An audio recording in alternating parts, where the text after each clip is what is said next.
কমলা শুধু স্বাদেই অনন্য নয়, এর রয়েছে অসাধারণ স্বাস্থ্য উপকারিতা। প্রতিদিন এক গ্লাস কমলার রস বা এক টুকরো কমলা খেলে কি কি উপকার পেতে পারেন জানেন? রোগ প্রতিরোধ ক্ষমতা বৃদ্ধি করে।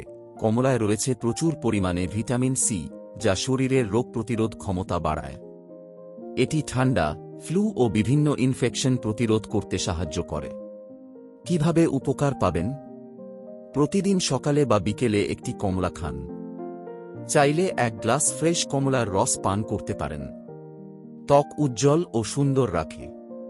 কমলায় অ্যান্টিঅক্সিডেন্ট ও ভিটামিন সি আছে, যা ত্বকের উজ্জ্বলতা বাড়ায় এবং বয়সের ছাপ দূর করে। এটি ত্বককে ফ্রেশ ও দাগমুক্ত রাখতেও সহায়ক। সুন্দর ত্বকের জন্য কমলার রস পান করুন, বা কমলার খোসা শুকিয়ে গুঁড়ো করে ফেস প্যাক হিসেবে ব্যবহার করতে পারেন। হজমশক্তি উন্নত করে। কমলায় রয়েছে ফাইবার, যা হজমশক্তি ভালো রাখে এবং কোষ্ঠকাঠিন্য দূর করতে সাহায্য করে। হজমের জন্য কিভাবে খাবেন? খাবারের পরই একটি কমলা খান, বা সকালে খালি পেটে কমলার রস পান করুন। হার্টের স্বাস্থ্য ভালো রাখে। কমলায় থাকা পটাশিয়াম ও ফাইবার রক্তচাপ নিয়ন্ত্রণে সাহায্য করে এবং হার্টকে সুস্থ রাখে। এটি খারাপ কোলেস্টেরল কমিয়ে হার্ট অ্যাটাক ও স্ট্রোকের ঝুঁকি কমায়। হার্ট ভালো রাখতে কিভাবে খাবেন? প্রতিদিন অন্তত একটি কমলা খান, বা কমলার সাথে অন্যান্য ফল মিশিয়ে সালাদ তৈরি করুন।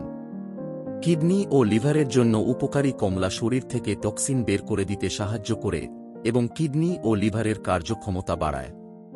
কিডনি ও লিভার সুস্থ রাখতে কিভাবে খাবেন? সকালে এক গ্লাস কমলার রস পান করুন ও কমলা খাওয়ার পর জল না খাওয়ার চেষ্টা করুন। কমলা খাওয়ার সঠিক উপায়: সকালে বা দুপুরের খাবারের পর খেলে বেশি উপকার পাবেন। ফ্রেশ কমলার রস পান করা ভালো, প্যাকেটজাত জুস এড়িয়ে চলুন। কমলার খোসা ফেলবেন না, এটি ত্বকের জন্য ব্যবহার করতে পারেন। কখন কমলা না খাওয়া ভালো? যাদের অ্যাসিডিটি বা গ্যাস্ট্রিক সমস্যা আছে, তারা খালি পেটে কমলা না খাওয়াই ভালো। রাতে বেশি কমলা খেলে পেট ফাঁপার সমস্যা হতে পারে। কমলা শুধু সুস্বাদু নয়, এটি আমাদের শরীরের জন্য দারুণ উপকারী। প্রতিদিন একটি কমলা খাওয়ার অভ্যাস গড়ে তুলুন, সুস্থ ও সুন্দর থাকুন। আপনি কি প্রতিদিন কমলা খান? কমেন্টে জানাতে ভুলবেন না। আর যদি ভিডিওটি ভালো লাগে, তাহলে লাইক, শেয়ার ও সাবস্ক্রাইব করুন।